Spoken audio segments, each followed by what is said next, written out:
Bonjour à tous. Vendredi soir, je me suis arrêtée au Toby's Bar and Grill vers 19h30. J'étais très fatiguée après avoir passé les 2 jours précédents dans la grosse pomme, à conclure des négociations avec une grande banque internationale. Au début de la journée, j'étais pessimiste quant à la possibilité de parvenir à un accord, mais il semble que les obstacles non résolus aient commencé à tomber comme des dominos peu après le début de la réunion du vendredi. À midi, il ne restait plus que 2 obstacles. Nous avons décidé de faire une pause et d'aller déjeuner. J'ai trouvé la charcuterie juive la plus proche et j'ai commandé un pastrami et du fromage suisse sur du pain de seigle, dont j'ai savouré chaque bouchée. Lorsque nous nous sommes retrouvés à 13h30, George Willis, le négociateur en chef de la banque, a déclaré « Nous avons fait d'énormes progrès.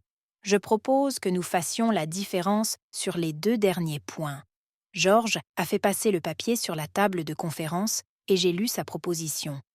Elle ne divisait certainement pas la différence de manière égale, mais elle se situait largement dans les limites de ce que mes partenaires et moi-même pouvions accepter pour remporter ce gros contrat.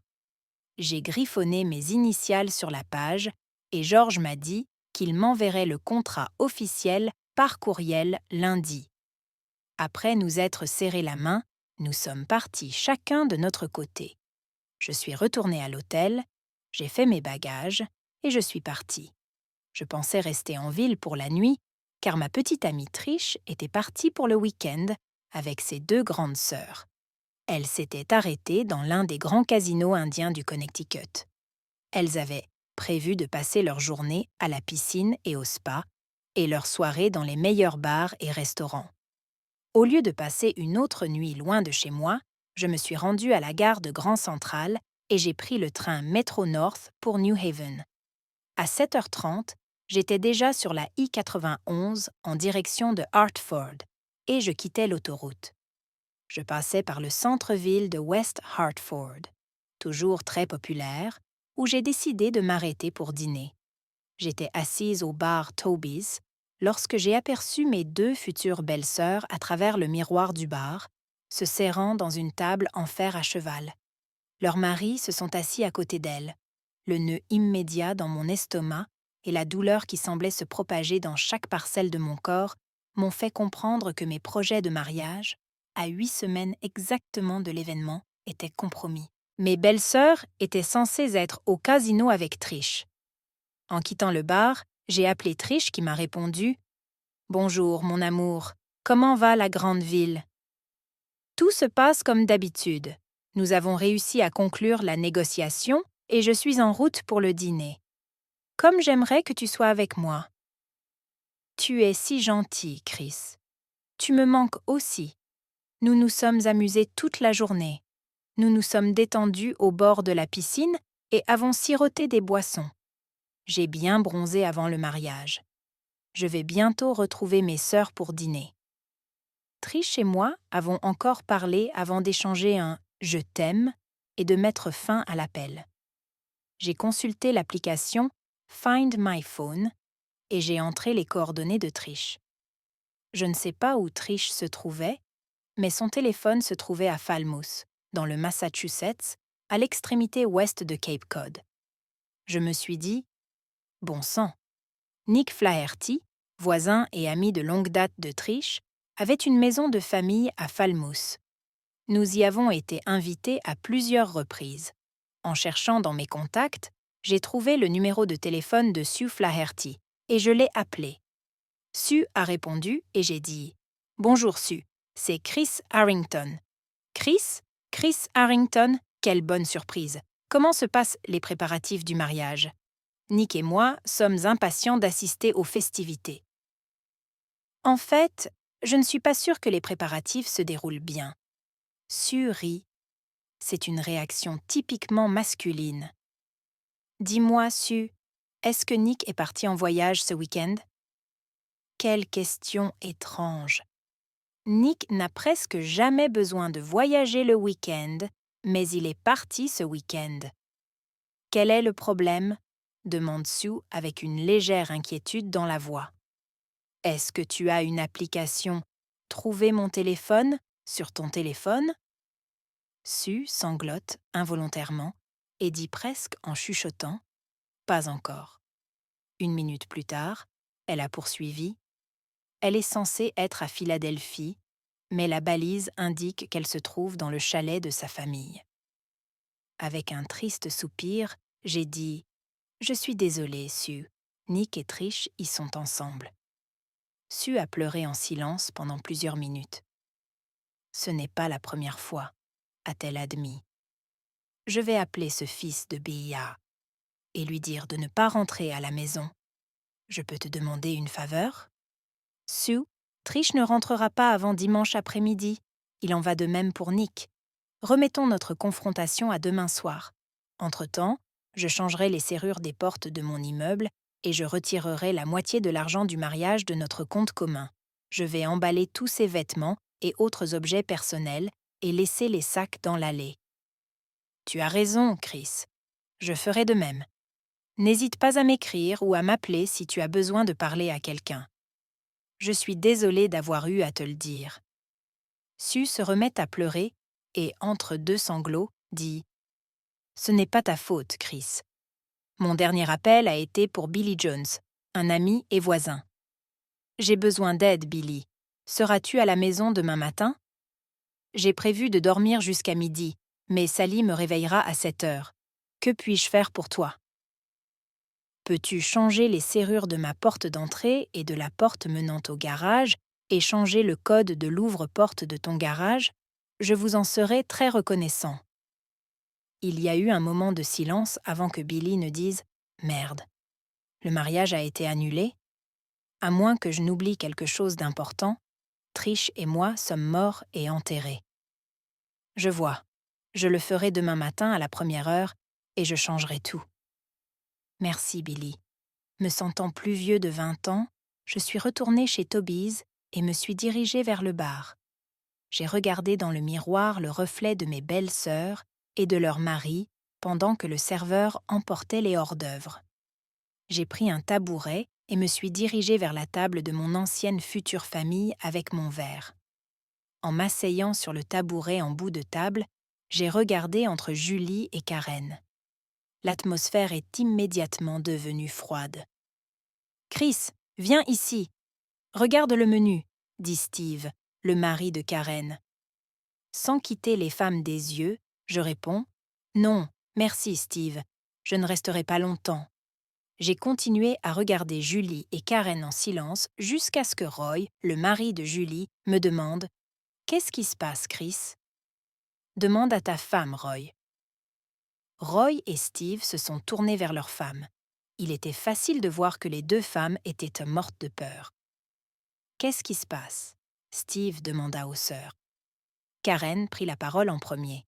« Ce n'est pas ce que tu crois, Chris. » « Je pense que c'est exactement ce que je pense. » Steve et Roy regardent leur femme et moi, tandis que des larmes coulent sur le visage de Karen. Steve a demandé à nouveau « Qu'est-ce qui se passe, Chris ?» Vos femmes couvrent Trish. Mardi dernier, elles étaient toutes ensemble dans ma cuisine. Comme je devais être absent jusqu'à dimanche, elles allaient au casino de Foxwoods pour le week-end.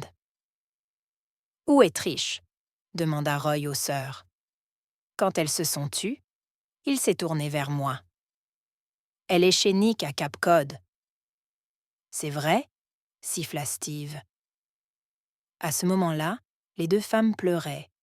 Karen a hoché la tête en signe d'assentiment. Julie sanglote. « Trish t'aime, Chris. Elle t'aime vraiment. » Les yeux de Steve s'écarquillèrent et Roy fixa le plateau de la table. Elle a une façon géniale de montrer son amour.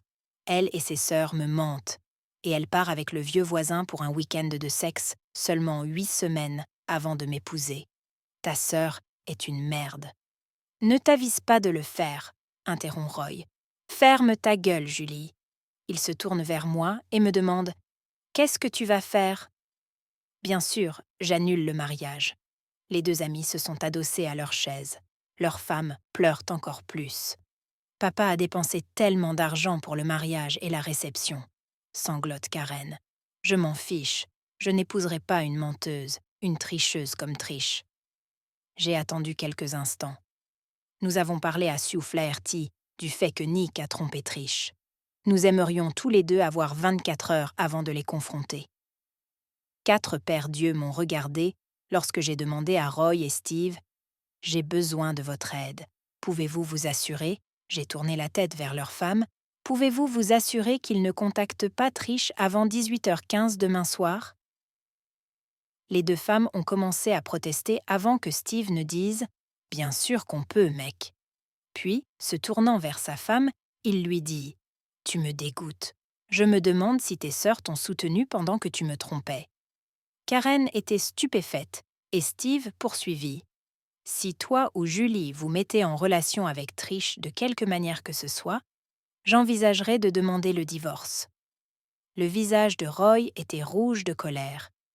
Ces paroles ont fait gémir Julie, qui a dit « Après les problèmes que nous avons eus au début de notre 3e année de mariage, j'aurais pu demander le divorce de toute façon, mais soyez sûrs que je le ferai si vous contactez Trish. » Je leur ai serré la main à toutes les 2 et j'ai quitté le restaurant.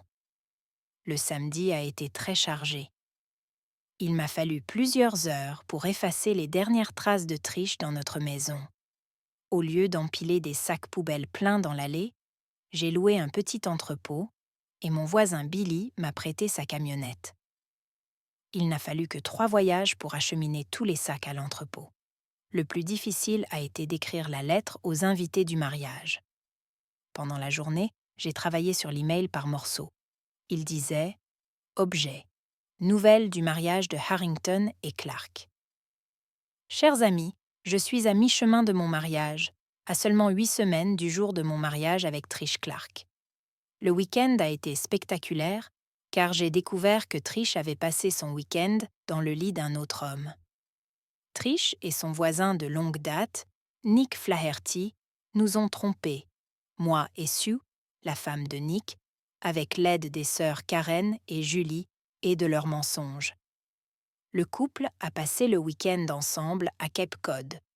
Vous vous demandez peut-être pourquoi je trouve ce terrible comportement impressionnant. La raison en est simple. Je ne suis pas mariée à Trish. Il est beaucoup plus facile d'annuler un mariage que de faire face à la douleur d'un divorce.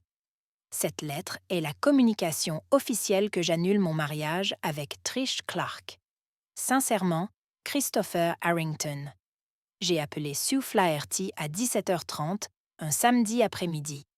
Ensemble, nous nous sommes fait part des tâches que nous étions en mesure d'accomplir. Comme Sue était mariée, il lui était beaucoup plus difficile de rompre avec Nick. Elle a réussi à parler à un avocat et a pris rendez-vous pour le lundi matin. L'avocat lui a conseillé d'annuler les cartes de crédit communes et de séparer autant que possible les finances de la famille. Il s'agissait d'un conseil juridique typique en cas de divorce. Nous avons mis fin à notre conversation téléphonique quelques minutes avant 18h et avons convenu d'envoyer un message à nos partenaires à 18h précises. Mon message disait simplement « J'espère que tu passeras un bon week-end avec Nick. Merci de m'avoir prouvé ainsi qu'au monde entier que tu es une menteuse et une infidèle. Notre mariage est annulé. » J'ai envoyé le message à 18h précises et j'ai immédiatement envoyé un courriel à notre famille et à nos invités. 16 mois plus tard, je me tenais au bord de l'autel. Mon témoin et mes garçons d'honneur se tenaient à mes côtés.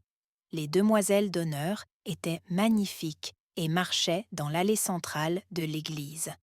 Les larmes me sont montées aux yeux lorsque j'ai regardé vers le fond de l'église. Le père de Trish se tenait fièrement debout, vêtu de son smoking noir. Ses yeux, comme les miens et ceux des autres invités, étaient rivés sur la plus belle mariée du monde. Ses cheveux blonds étaient coiffés et paraissaient magnifiques sous le petit voile blanc. Ses yeux bleus pétillaient et étaient pleins d'amour, tandis que ses lèvres rouges foncées suggéraient des pensées espiègles sur notre nuit de noces imminente.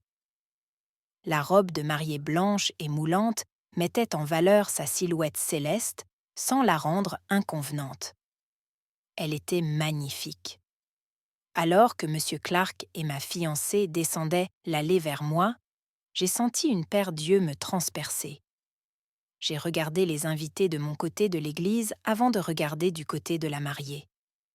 C'est alors que j'ai vu Trish. Des larmes coulaient sur ses joues. Je l'ai vue dire à voix basse « Je suis désolée » avant de se tourner vers son père et sa petite sœur qui se dirigeaient vers moi.